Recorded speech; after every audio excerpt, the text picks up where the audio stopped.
Who said you could sit? I'm sorry. Everyone, such a clueless and embarrassing daughter-in-law. My mother-in-law, who had just tripped me by kicking my leg, was now acting all sweet and smiley to the relatives around her. People nearby offered their hands to help me up, but my mother-in-law stopped them. I gritted my teeth, holding on to my aching left leg. It's still slightly swollen, but that's the spot I fractured just a month ago. My mother-in-law was flaunting around the relatives, acting like she could treat me, her daughter-in-law, like a mere servant.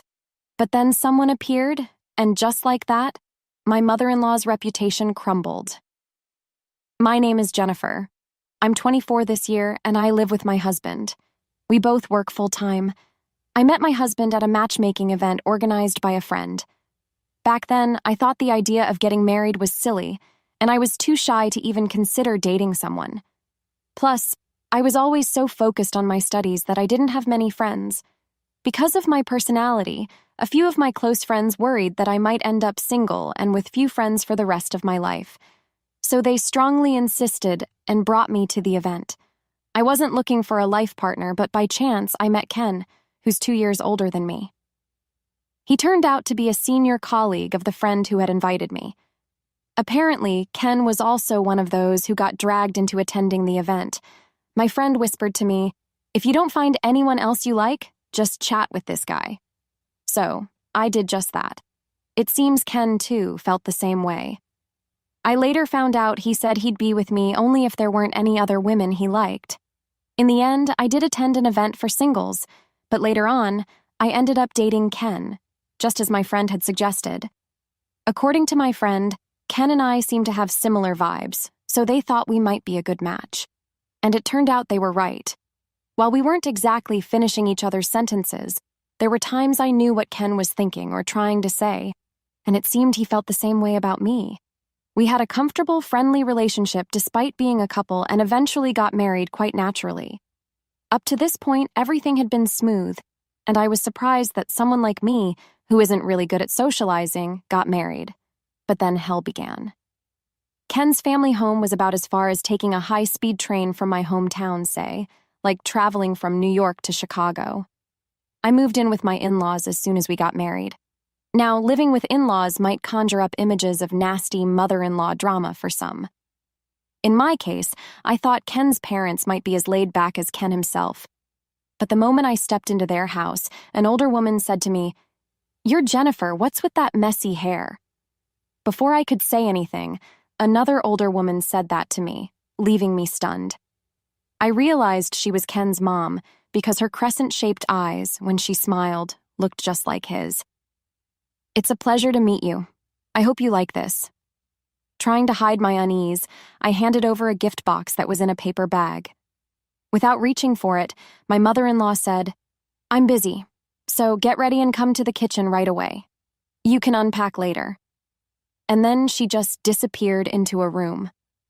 My father-in-law, who had been silent the whole time, was the one who took the gift. However, he didn't make eye contact with me and mumbled something under his breath as he walked in a different direction from my mother-in-law.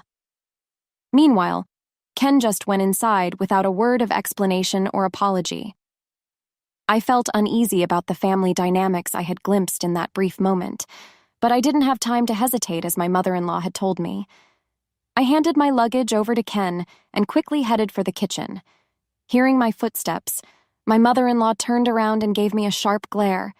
"Do you not tie your hair back when you cook at home? Do you have some tradition where a husband drinks a tea made from his wife's hair or something?" Seems she purposely described my naturally curly hair as messy earlier. I wasn't expecting to start cooking as soon as I arrived, and it appeared she didn't like that I had my hair half up. "I'm sorry.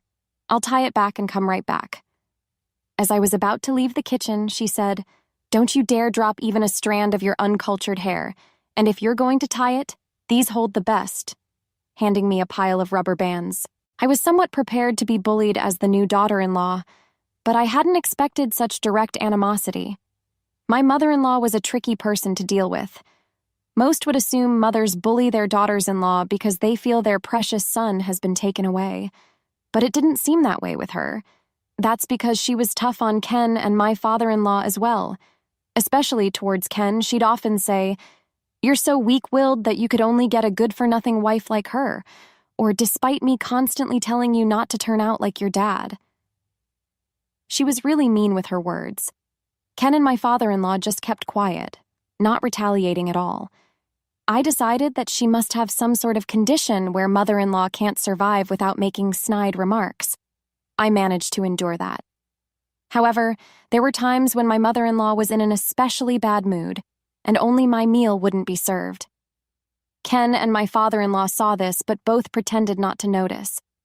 Ken, in an attempt to appease her, would even join in on her nasty remarks about me. Despite being a grown man, he didn't have the guts to speak up to his mother.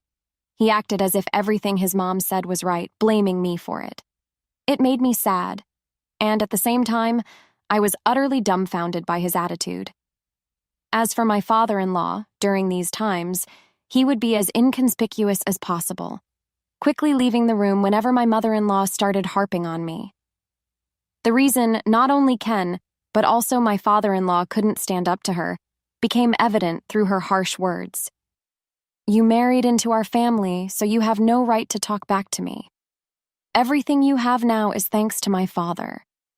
If you have any complaints, why don't you speak up? You'd be cursed by my father." It didn't seem like the father-in-law was afraid of being cursed, but he seemed to feel inferior because he married into the family.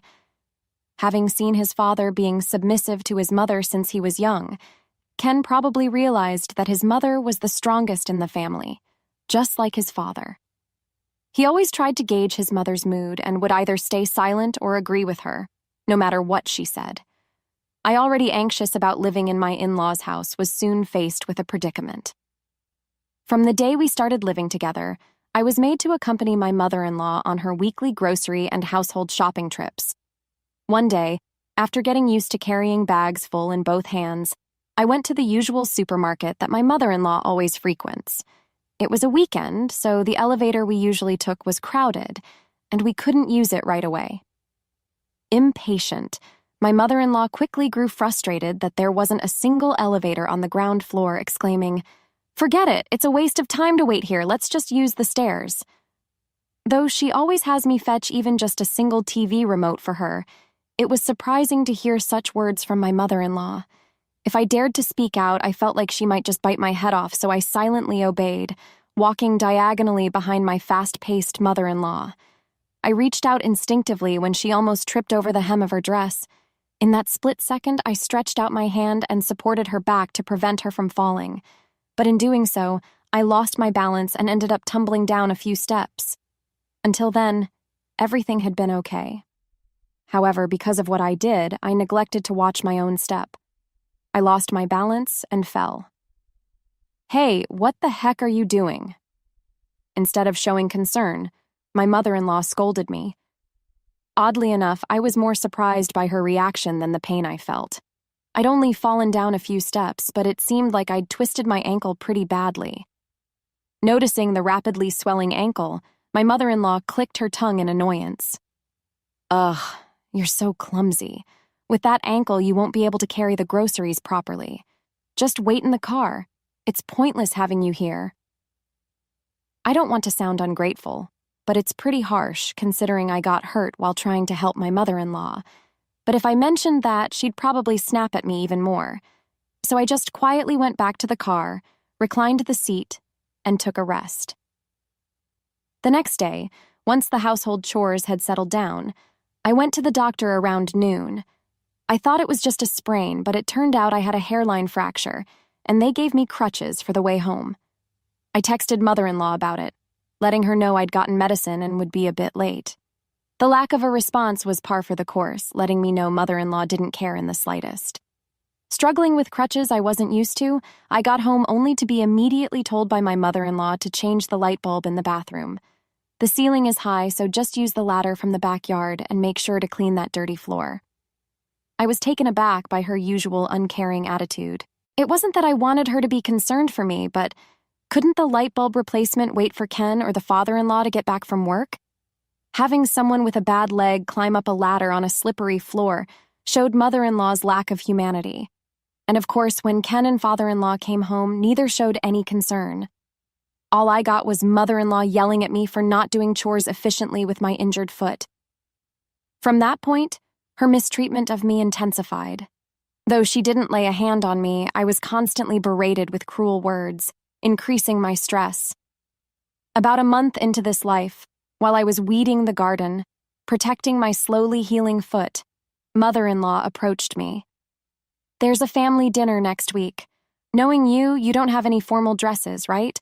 I'll lend you one of mine, but make sure you fix that messy hair of yours for the day." Ever since the marriage, she had made me quit my job. I had no money of my own, yet mother-in-law never stopped taking digs, even about the texture of my hair. Thanks to her, I was always forced to tie my hair up tightly, making me feel like I was aging even more. Ken said that family dinners are held about once every 3 months, and everyone who gathers there holds a high social status. Whether they're highly educated and employed at major companies or entrepreneurs with over 500 employees under them, they're all elites in their respective fields. It seems when I actually went, I noticed that in the parking lot of the reserved restaurant, everyone was standing around in groups, chatting and mingling with those high-status individuals. Even though I was the newbie, many approached me to chat. But my mother-in-law would almost always intervene. "This is my daughter-in-law, Jennifer. Sure, she's dressed up nicely now, but on a regular day, if no one says anything, she'd be in sweatpants with unkempt hair. It seems she put in extra effort today knowing she'd meet all of you. Honestly, it's a bit much, isn't it?" Despite the awkward smiles from others, my mother-in-law kept bad-mouthing me. Some kind person tried to divert the conversation, but my husband Ken either stayed silent or just nodded along to whatever his mom said. The mother-in-law sweet-talked everyone in a clawing tone and even handed out small gifts to each person.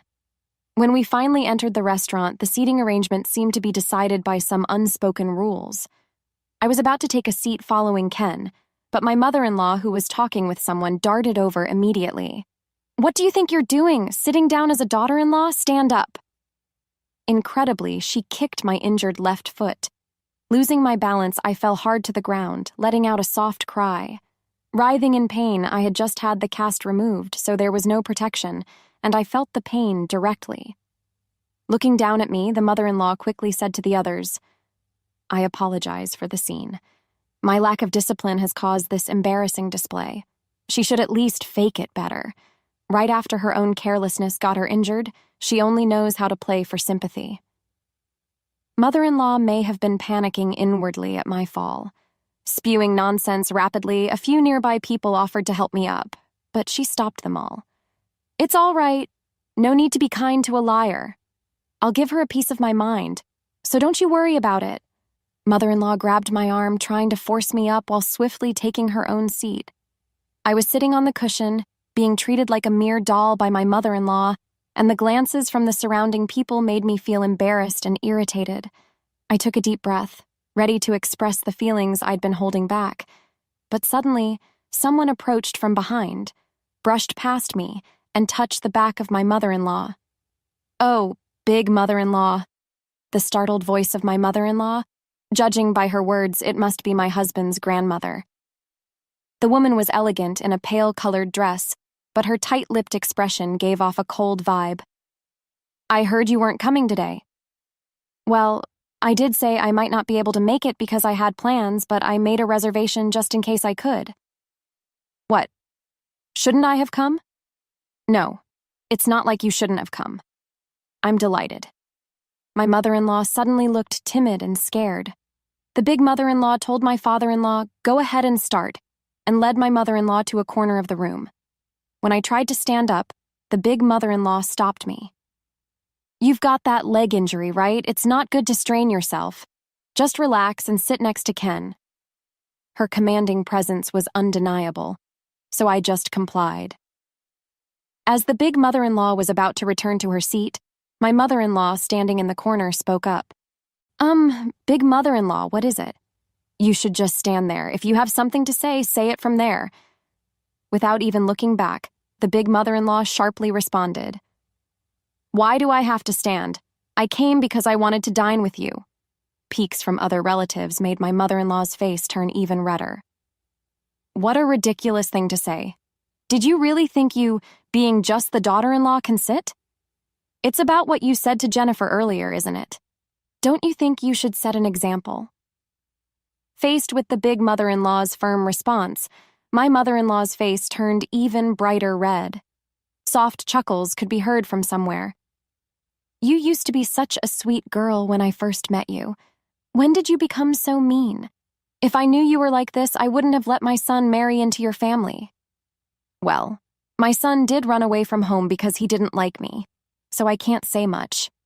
My father-in-law seated in front of me shifted uncomfortably. Turns out the silly reason my father-in-law married into the family wasn't because of a lack of heirs or any special reason, but seemingly to escape his strict mother. And the big mother-in-law just wouldn't stop talking. Everyone had stopped eating and was listening intently. I was shocked when he ran away from home, only to come back casually with a wife and son. You'd think they've done a remarkable job raising their child, but here they are, both of them, pretending not to notice their daughter-in-law being mistreated right in front of them. From the daughter-in-law's perspective, she must feel she's married into quite the family, huh? Why don't you two show everyone those dumbfounded faces of yours? Big mother-in-law pointed at father-in-law and Ken, who were seated, making them stand next to my mother-in-law. These folks are a disgrace, being rude to relatives who've come from outside. Remember them well.